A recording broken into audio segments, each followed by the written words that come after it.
Hi everybody, Professor Kauser here, doing the second video lecture for the 6th century history class for Plymouth State University.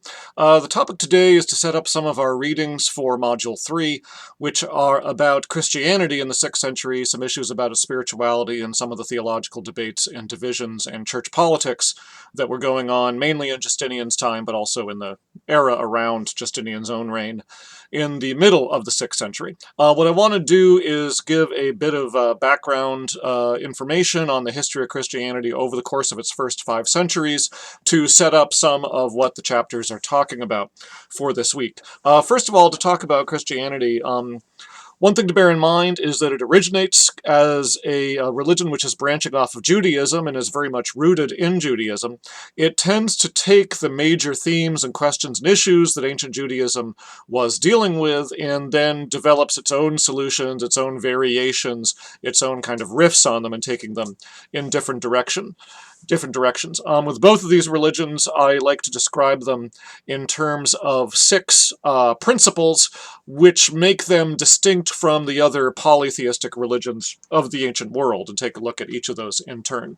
The 6 principles come in 3 pairs, each of which belong together. So I'll very briefly walk through those. First of all, both Christianity and Judaism were monotheistic religions. The vast majority of religions in the ancient world were polytheistic. They worshipped multiple gods who typically were associated with particular places, particular cities, particular nations or kingdoms, and were responsible for particular areas of the world or areas of life. You have war gods and love goddesses and sky fathers and earth mothers, and the job of the gods is to make the sun shine and the rain fall and the crops grow and armies win their battles and that kind of a thing. Whereas in the monotheistic religions, you only have one god, and the other gods are not believed in at all, and all the areas are under the responsibility of the single deity. So first principle is monotheism. Judaism, of course, is monotheistic. Christianity is too, but from very early on starts varying its monotheism in that it has the figure of its founder, Jesus Christ, who is worshipped, and therefore apparently is in some sense also divine. That was going to be an issue that was going to dog discussions in Christianity for a long time. How does that work? How can you worship this person who walked on earth, Jesus Christ, and still call yourself worshippers of a single God, not if you're acknowledging another being besides Jesus Christ's Father, figure God the Father as God. So by the time you get to the 4th century, you have articulated the idea of a Trinity, an idea that God exists in 3 persons, but these 3 persons of the Godhead are still constituting one God, one substance, one divine nature in some sense. So Christianity kind of creates a more complex monotheism, or a bit of contradictory is the word, but sort of a tension within the idea of monotheism coming in there. Okay, one consequence of monotheism is the principle of universalism. Pagan gods tended to be associated with particular peoples, particular cities, which were subject to them. The Jewish god, and therefore also the Christian god, however, is the god of everything and everywhere. And that was very important because Jews in the days of the Roman Empire lived in a state that we call diaspora. Diaspora means that they were scattered around different lands, separate from their own homeland. Excuse me. Hopefully that's not going to interfere with this lecture as it has past ones. So the Jews didn't have a single homeland, especially after the Romans destroyed Jerusalem after a Jewish uprising in 70 AD. But the principle of universalism meant you could still be a Jew, you could still worship the God of the Jews anywhere you went. You didn't have to be at Jerusalem, you didn't have to go to the deity's temple, the God could be worshipped anywhere. Christianity inherits this sense of universalism, that the God they worship is the God of all things and all people, but it has a particular maybe application of it that you don't see so much of in Judaism, and that is attention to conversion. Christians are much more active and aggressive and proactive about seeking converts and trying to get the whole world to worship their God. In Judaism, they accepted proselytes, perhaps occasionally even pursued them, but it's nowhere near as much of a priority for ancient Jews as it was for ancient Christians to try and spread the word of their deity and get other people to worship them. So that was a bit of a Christian distinctive in that sense. Okay, so first 2 principles, monotheism and universalism. Second 2 principles also go together. The third one is biblicism.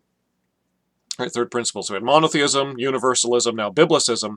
Um, in most ancient religions, your religion is what you do at the temple, right? It's the rituals you go through, the festivals that you celebrate, the sacrifices that you make, all this kind of a thing. For Judaism, though, especially once its temple was destroyed, you have to find something else, right? There's no temple there to be the sort of focus of what your religion is all about. The rituals can no longer be performed in the same way, not the core ones. So you look for something else, and what becomes the new core of the religion is the sacred texts.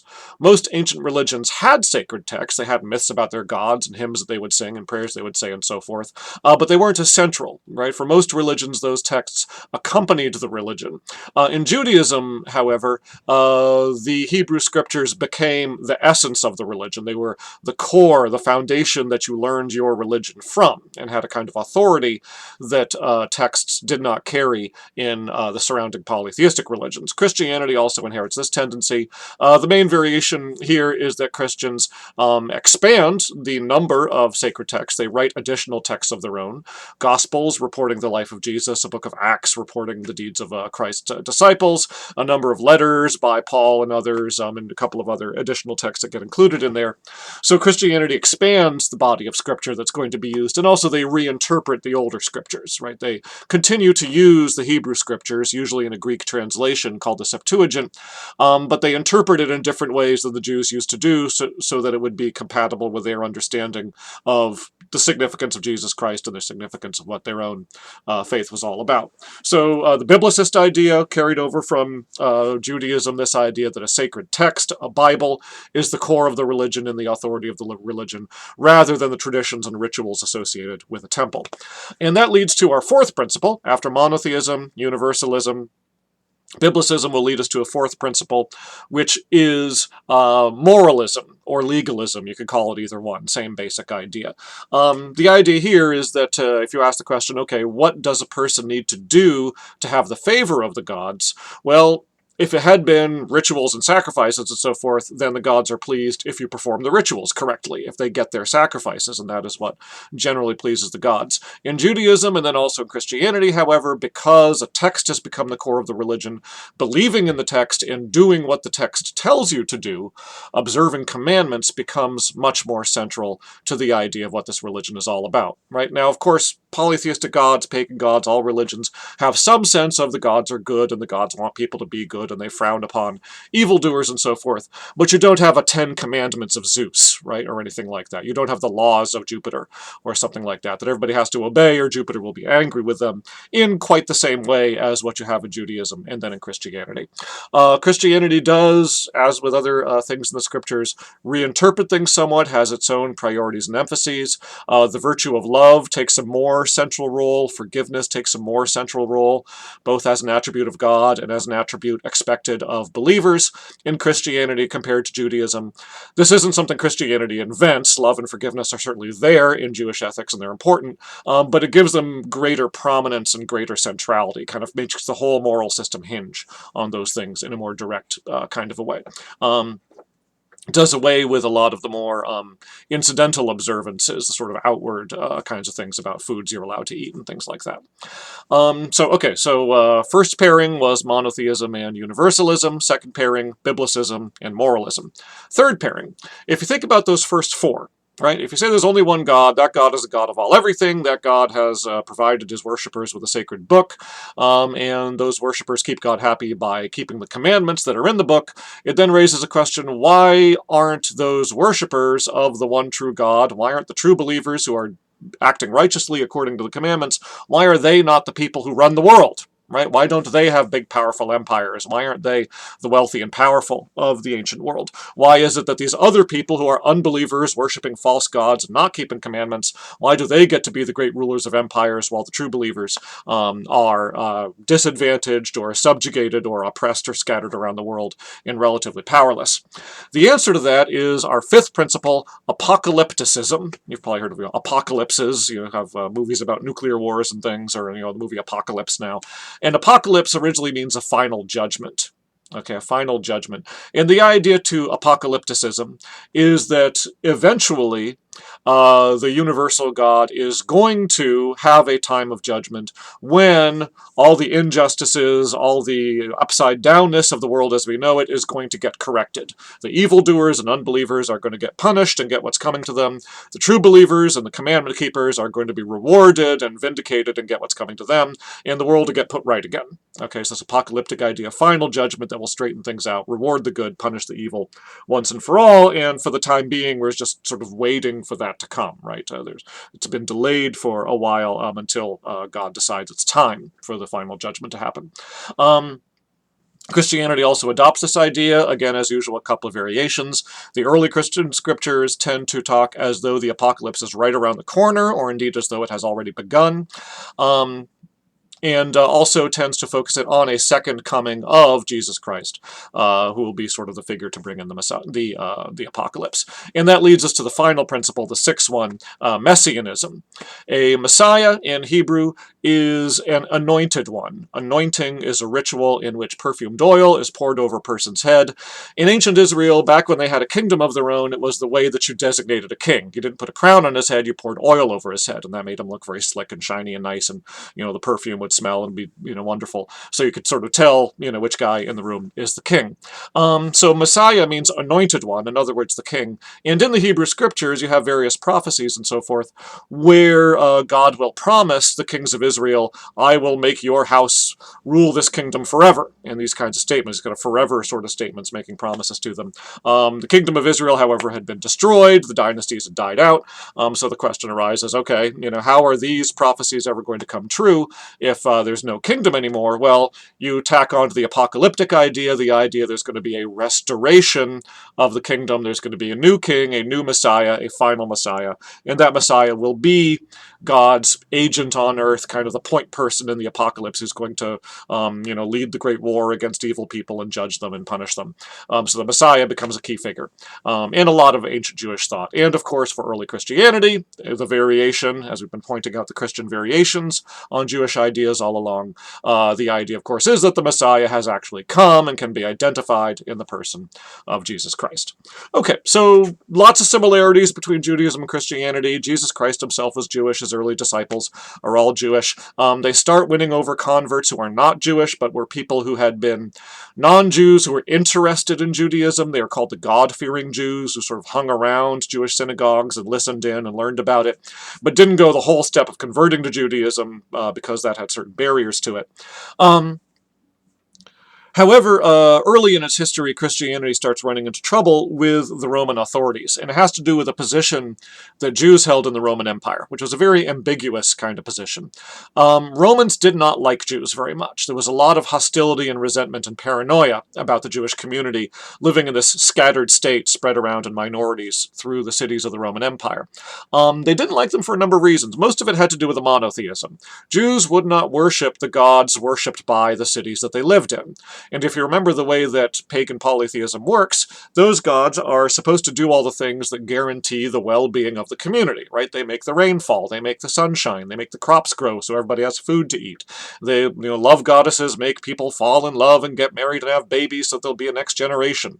War gods guarantee victory in battle so you don't get conquered by your enemies and so forth. So it's really important to keep up the worship of these gods for fear that if you don't, then the community is going to fall apart and the gods, without the favor of the gods, you're going to have no food, you're going to have no rain, you're going to have no sun, you're going to have diseases breaking out, you're going to have, no next generation getting born, the army's going to lose its battles and you'll be conquered. The Jews, with their monotheism, refused to participate in the festivals and sacrifices and so forth, and so that raises the question for pagan society, what's wrong with these people, right? Do they want us all to die? Do they want there to be no next generation? Why are they so hostile to the rest of humanity that they refuse to get in with what everybody else is doing and worship the gods so we can guarantee our well-being? So there's a lot of hostility towards the Jews because of that. And the Jews had sort of purity laws that they tried to, commandments they tried to keep. They wouldn't eat with non-Jews. They wouldn't intermarry with non-Jews. It sort of created this overall sense that the Jews are hostile towards everybody else, keeping themselves apart and not really good citizens, not good neighbors in that kind of a sense. So a lot of resentment against the Jews by Romans for those reasons.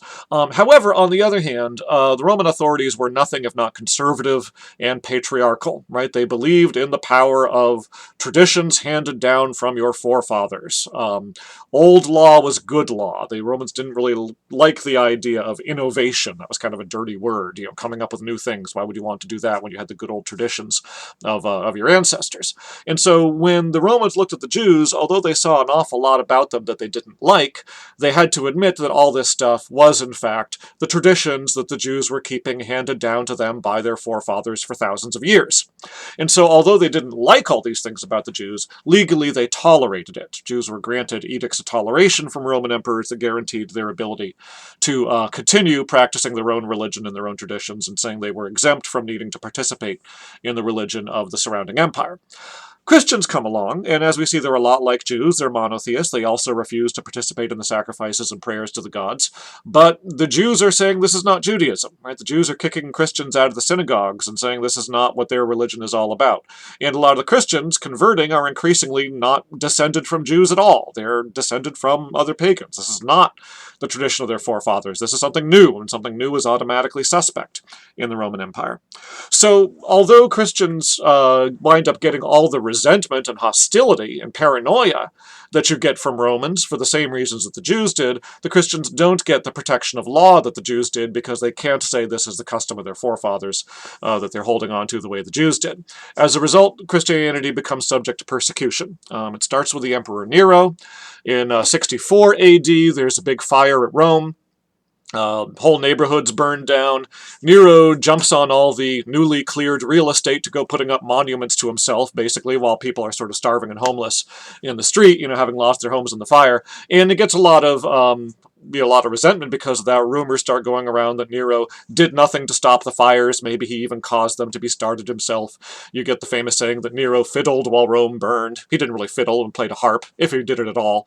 Wouldn't have been a fiddle, but a harp. But anyway, you get the sort of image that, Nero sort of started the fires or was responsible for them, and that's, a problem. So Nero goes looking for a scapegoat, somebody else he could blame the fire on to shift the blame off of himself, and he finds a group of people newly emerging in the city that nobody likes. The pagans don't like them, the Jews don't like them, nobody likes these people, the Christians. And so he has a bunch of them arrested and blames the fire on them, and has them executed publicly, has them put up on, crosses and crucified, then set on fire. Horrible deaths there. There's never an actual law declaring Christianity illegal, but it seems that from that point it was just understood by governors and magistrates and judges that Christianity is an illegal religion, and if somebody is convicted of being a Christian, then they should be executed for it as though it were a crime. So you enter into this period of persecution for Christianity. From the 60s AD, it's going to last down to the 300 teens, down to about 311, 312. When you get a Christian emperor, Constantine, we'll talk about in a moment.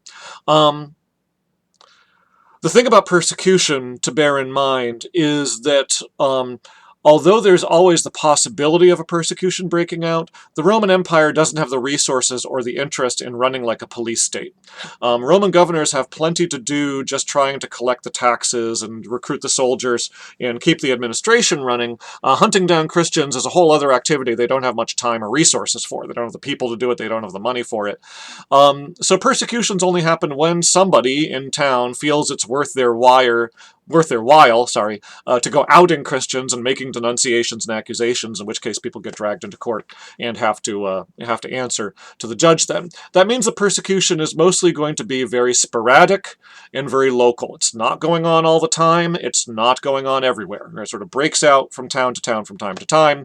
When it does happen, it's usually only one person or a handful of people, maybe a dozen people at most, who are getting accused and convicted and executed for their Christianity. Not enough people to make a numerical dent in the number of Christians out there, right? There's maybe over this 250-year period, you might get maybe 2,000 martyrs or so, something like that. That's 8 per year on average, not enough to really seriously impact the numbers of Christians in the empire as a whole. The idea, though, is that the empire wants to make an example of the people it does execute, so their executions tend to be very public and very horrific. Take them to the gladiatorial arena where you got, thousands of people in an audience gathered to watch and have them fed to the lions, and sort of horrifying image of a person getting eaten by an animal will hopefully scare people into saying, wow, they must have been really horrible criminals if they're suffering such a horrible death, and I sure don't want that to happen to me, so therefore I won't be a Christian. The thing is, though, that the Christians turn out to be very good at turning the tables in terms of how you interpret the significance of the death. Right? It's almost a media contest going on over how to interpret what it means that these people are dying. Right? The Roman Empire has its interpretation: horrible people, horrible death, don't let this happen to you. Whereas Christians, on the other hand, because their founder had been persecuted, because their founder had suffered and died, and their whole faith is built around this idea of God suffering for them, their prophet and God suffering for them. Therefore, for Christians, they reinterpret the executions not as a horrible thing you don't want to have happen to you, but as a kind of a victory, as something that brings you closer to Christ, makes you more like Christ, as something to embrace and celebrate. Right? So the Romans are saying, what a horrible thing, you don't want this to happen to you. The Christians are saying, look how this makes us closer to God and, makes us divine almost. So the martyrs, Christians who are executed for their faith, become the heroes of the Christian faith. And actually this probably contributes to Christianity's expansion for a number of reasons. For one thing, the martyrs themselves can inspire people and can impress people who say, wow, they must, rather amazing how they could face such a horrible death with so much, calm. And there's also another factor, which is that the threat of persecution, there's not enough persecution to actually dent Christian numbers, but the threat of it hanging over your head could be enough to eliminate what sociologists call free riders, right? New religious movements are oftentimes torn apart over disputes that emerge because people will attach to them who are trying to get the benefits of the religious movement without necessarily investing the commitment and the risks, taking the risks in it that they would need to do for the group to stay, united and cohesive. The threat of martyrdom eliminates free riders, right? And so the Christian community becomes a very close-knit, high-commitment, very energized movement of people, and that's going to contribute to its growth over the centuries as well. Okay, so this whole persecution process, Christianity just keeps on growing. Doesn't become a majority of the population until much later, probably not until maybe the 6th century that we're talking about, maybe the 5th, but certainly probably in the 6th or so you're really seeing a definite tipping point. But it is getting to the point where by the time you're into the 4th century, maybe half the population of the major cities has become Christian. The major cities are maybe 10% of the total population. We might be talking about an overall Roman population that's about, 5% Christian, something like that. So a significant minority, but still very much a minority. The other thing that goes on over these centuries, and Christianity is an illegal religion, is a process of institutionalization. Okay, Christianity becomes more organized, more systematized, more institutionalized. One of the key marks of that is the emergence of bishops. In the 1st century, the sort of New Testament era, it appears that the churches were led kind of by committee, by councils of elders, sort of group leadership of these elders who are called presbyters. Around the year 100, beginning of the 2nd century, you see a new office emerge out of the presbyters, the bishop, a word that means overseer. You still have the presbyters, and that's a word that's going to come down into modern English as priests, but now the bishop is going to be a sort of super presbyter, a super priest, a person who has seniority over the others and is going to run the church in a more hierarchical kind of a fashion. And so you get a more institutionalized approach, a more hierarchical approach that tends to cause the big Christian communities to be more unified. You're always having splinter groups going off around charismatic teachers who are going to get condemned as heretics, but the bulk of Christians are coming into these large, hierarchically organized communities with bishops at the heads of them. And it also makes it easier for the church to remain more or less unified from city to city, because the bishops, you've now got one person at the head of each community, and they can write letters to each other and make friends with each other, and more sense of connectivity emerging from the bishops. So that's important. Okay, 311. Beginning 311 AD, beginning of the 4th century. You get a civil war, and it winds up being won by a guy named Constantine. Constantine I marches with legions down out of Britain, takes over Gaul, eventually marches on Rome itself, and makes himself the new ruler of the Roman Empire. For a while he splits it with an Eastern emperor, and then he marches on the east and unites the whole thing under himself. When he takes over Rome, he converts to Christianity. And there's a whole bunch of controversy about this I don't really feel a need to get into, but Constantine definitely becomes the first Christian emperor, and this is going to make a world of difference. For one thing, of course, he declares toleration for Christianity. It is no longer to be persecuted. The year after his victory, he issues a formal edict declaring the end of persecution, and Christians can now do what they want without needing to fear getting arrested and executed. But more than that, he not only makes Christianity legal, he gives it patronage. He starts favoring Christianity. He stops funneling imperial money and imperial support into the traditional pagan temples, starts funneling it into churches. Churches get rich. They start putting up buildings. They start having money to spend on art and decorations in their buildings. Bishops are getting invited to court to attend the emperor and advise the emperor, and, sort of getting sent home with gifts and influence and all these kinds of things. All of a sudden, very, very, very rapidly, Christianity goes from being a persecuted minority to being a privileged minority. Right? It's still a minority. It takes a while before the numbers add up to for Christianity to become a majority or dominant religion. The 4th century is kind of a waffling century where Christian numbers are growing, but it's not clear if this is going to be permanent or if this is just sort of a blip on the screen, sort of a weird, temporary trend. But very rapidly, Christianity makes this turn from being persecuted to being privileged. And that's really, really, really important. Not just that it happened, but that it happened so fast. It's not a gradual evolution from one to the other. It's a very abrupt turn brought about by one emperor's decision to convert. And I think that makes for a very important dynamic that's going to affect Christianity for the rest of its history, and in fact it's going to be, through Christianity, it's going to affect all of Western civilization, which is it means you kind of have two different senses of what Christianity is supposed to be all about. On the one hand, you have the Christianity of the martyrs, right? Sort of an otherworldly Christianity. It's not about power and influence in this world, it's about turning your back on the world, setting your hopes on heaven, dying for your faith, giving up everything, and having this more otherworldly faith. For true believers, it's not a religion for everybody. It's a religion for a persecuted minority who are not of this world, so to speak. Then on the other hand, you have imperial Christianity, Constantinian Christianity, where Christianity is a religion of power. Christianity is a religion of privilege. Christianity is a religion which occupies the places of influence and power in a society and is in a position to set the norms and set the rules that all of society ought to live by and ought to be governed by. Right? It's rather than being a religion for a handful of true believers, isolated or separating off from the general society. It's a religion that's supposed to embrace the whole society and therefore also lead the whole society and to some extent dictate to the whole society. In my view, that's a dichotomy that Christianity never completely succeeds in resolving. And you can explain a lot of religious history after this, and I think then by the time you get into the modern era, it secularizes. Christianity winds up with this constant pendulum swing between these two kinds of identities, the otherworldly and the this-worldly, right? You're always getting concerns that Christianity is too this worldly. It's become too wealthy, too powerful, and therefore too corrupt. We need to purify it. We need to bring back, the spirituality of the martyrs who had their hearts focused on heaven and have this more, pure tendency in it. But then you get the pendulum swing the other way, saying the society has become too pagan, too non-Christian. Christianity is not really reaching out and embracing everybody and playing its role as something which is going to give morals and guidance and leadership to society, so you need to kind of, take more initiative that way, so you sort of pull in the other direction, right? And this pendulum swing just keeps on going forth. I think ultimately what that winds up with is a long-standing tradition and habit of self-criticism and an urge to reform, a sort of sense that there's always some kind of corruption that needs reforming, which just becomes ingrained in Western culture, ingrained in European civilization, the sense of, always being dissatisfied with the status quo, always feeling that some kind of reform or change is necessary.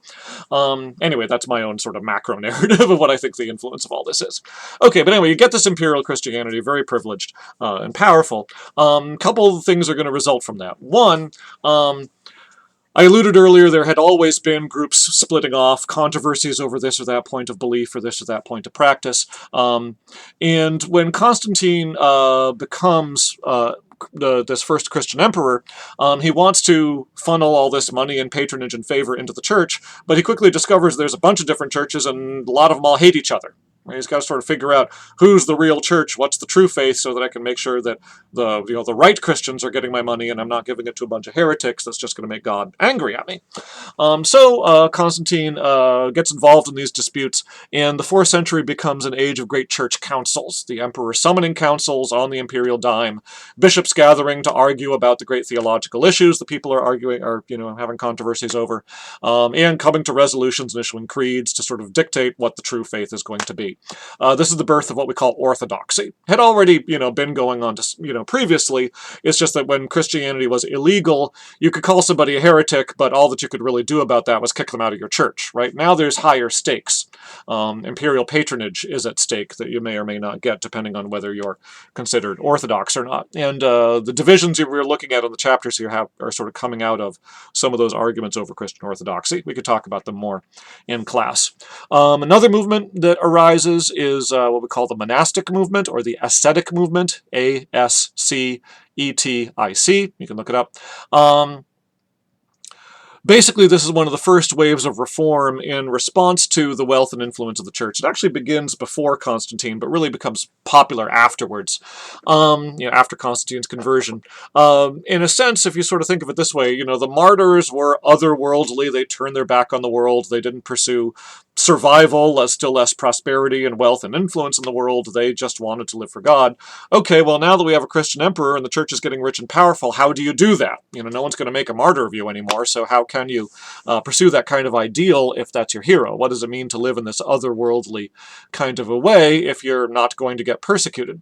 And monasticism is the answer to that. It's a movement which has roots in older Jewish movements and in some of the ways that Greek philosophers or Hellenistic philosophers would live. Asceticism comes from a Greek word askesis, which means discipline, and the idea to it is that you're going to discipline the body and practice denial of the desires of your flesh in order to strengthen the spirit, right, and have your soul draw closer to God, right? The more you can get the body under control, the less it will be a burden or a hindrance, preventing your soul from rising to God and purifying itself and becoming divine or uniting with God in some way.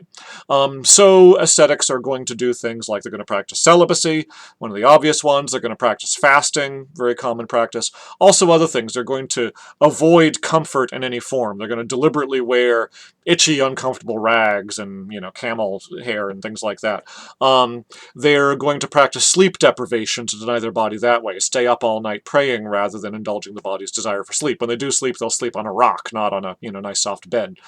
Things like that. Just a whole string of practices intended to be denying the urges of the body, practicing self-denial, disciplining the physical self in order to strengthen and liberate and lift up the spiritual self. Okay, so that's a key thing. You get two different forms of it. One is what we call eremitic monasticism. English gets the word hermit from this. This is solitary asceticism, right? The Greek for monk actually means the lonely person or the solitary person. And that's the hermit, the person who goes off by themselves into the desert, into the mountains, into the wilderness, and lives a solitary life of self-denial and prayer out there. St. Anthony of Egypt is kind of the hero of that version. And then you also get what's called cenobitic monasticism, from the Greek words koinos bios, that mean common life or shared life. In English, we just call these guys monks, which is ironic because monk is supposed to mean solitary. But cenobitic monasticism means practicing asceticism in a community, right? Having a group of monks, maybe a dozen people, maybe 100, maybe 1,000. Some of the early monasteries get to be quite huge. But they're basically rooted in the idea that, as we mentioned with the principles of Judaism and Christianity, love and forgiveness are supposed to be fundamental Christian virtues. You're trying to live the ideal Christian life, but if you're a solitary person out in the desert, it's kind of hard to find people around to love. So Cenobitic monks live in communities where they will have cells, a sort of a hut or a cave or something.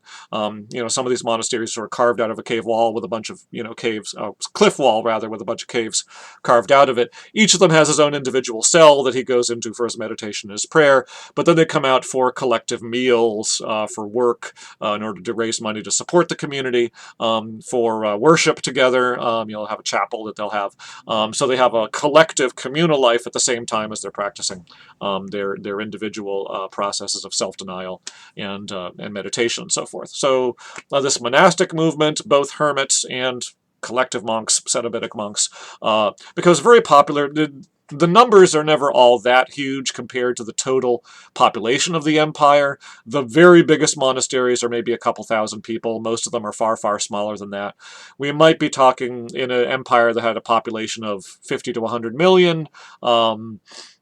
10,000 monks total, something like that, monks and hermits of all kinds, mostly in Egypt and Syria, gradually the movement spreading to other parts of the empire, but, spread around in many different houses that way, many different locations, but very, very influential, right, widespread. You start being able to find these guys almost everywhere, and they become the new heroes of the Christian faith, the new people who people look at and say this person is closer to God than the average person is.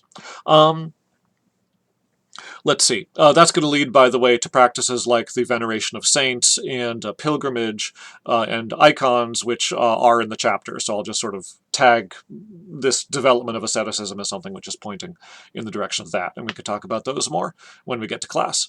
And then finally, one other area is just liturgy. Run across this word, a bit of a technical term. I know for some people there's that chapter on Christian spirituality has a fair amount of technicalities in it. But what liturgy means is what you do in church, right? Sort of the process of worship. Again, comes from a Greek word that means public work, the actions that you do in the public gathering of the church. That's the liturgy, when all the people are assembled in the church building, and therefore all the gestures, all the words, the prayers that are so spoken, the hymns that are sung, when you waft incense around the room, when you celebrate the communion part of the service, all that kind of stuff, that's all a liturgy. Probably, there's not a lot of evidence to be able to say utterly clearly, but presumably early Christian liturgies had derived from synagogue practices back in the 1st century, right? Remember, those early Christians were Jews. Early Christian assemblies look an awful lot like synagogue assemblies. As far as we can tell, they're probably developing a variation on what they would have done in the synagogue previously, just adapting it for Christian usage. Hard to say really clearly because we don't have a lot of evidence for what 1st century synagogue worship was actually like. We do have some Christian texts from very early, around the turn of the century, which indicate what Christian worship was like. It looks different than what it would later on. The assumption is that it's different because it's closer to what the synagogues were doing, but we don't know for sure what the synagogues were actually doing. You don't start getting that kind of information until the Talmud is collected, and that's not until the 5th and 6th centuries itself in Judaism. But still, probably starting from a Jewish root, and probably those church councils that Constantine and the other emperors are calling starting in the 4th century are probably doing a lot to develop and change the liturgy. You're getting bishops from all over the empire gathering in a central location. They're holding worship together, and sort of in the biggest churches with the biggest pomp and circumstance and all the most glorious things you could possibly do. It's all very impressive. And the idea is that sort of bishops are taking notes on what they do at the council, and then they're going home with that and sort of trying to implement similar kinds of liturgies back home to what they saw being done at the Council of Nicaea or the Council of Constantinople or Chalcedon or any of these others. So the age of councils in the 4th and 5th centuries is doing a lot to generate a sort of distinctively Christian liturgy, very different from what might have been practiced beforehand.